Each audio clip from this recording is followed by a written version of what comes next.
उस शापित स्ट्रॉमैन पर अचानक कुछ छात्रों ने हमला कर दिया। किसने सोचा होगा कि जब वे जाने ही वाले थे तो एक लड़के ने स्ट्रॉमैन के चेहरे पर एक अजीब सा कीड़ा रेंगते देखा। तो उसने तुरंत अपने साथी से बेसबॉल बैट लाने को कहा। बिना किसी देरी के उसने स्ट्रॉमैन के सिर पर वार किया और गाड़ी चलाकर चला गया। यह तो अप्रत्याशित था कि नशे में धुत सांग बियाओ अकेले ही मक्के के खेत में आया था और इस समय स्ट्रॉमैन उसे घूर रहा था। कौन जाने बहादुर सांग बियाओ मक्के के खेत में भागकर एक अंडा चुरा ले गया। जब वह वहां से गुजरा तो उसने स्ट्रॉमैन को फिर से लात मारी। इस बार उसने स्ट्रॉमैन को पूरी तरह से क्रोधित कर दिया। कौन जानता था कि अगली बार वह मुसीबत में पड़ जाएगा।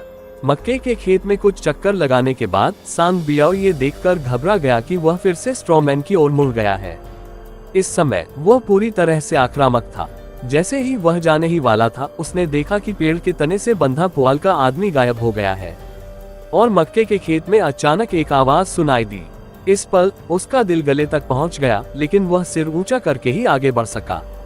नतीजा अगले ही पल सांग बियाओ इतना डर गया कि वह वहीं बेहोश हो गया। इससे पहले कि वह कुछ कर पाता, स्ट्रॉमैन चमत्कारिक रूप से जिंदा हो गया। इस क्षण सांग बियाओ की नींद खुल गई। उसके पैर बेतहाशा दौड़ने लगे, लेकिन शापित स्ट्रॉमैन उसे जाने नहीं देना चाहता था। इस नाजुक पल में सांग बियाओ को एक कांटे ने काट लिया।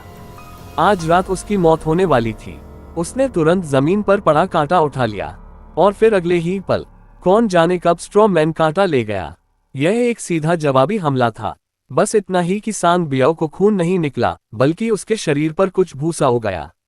एक नाजुक पल में वह उदास मक्के के खेत से बच निकला, लेकिन बहुत देर हो चुकी थी। फिर एक और भयानक दृश्य हुआ। सांग बियाओ के मुंह से एक तिनका तेजी से निकला।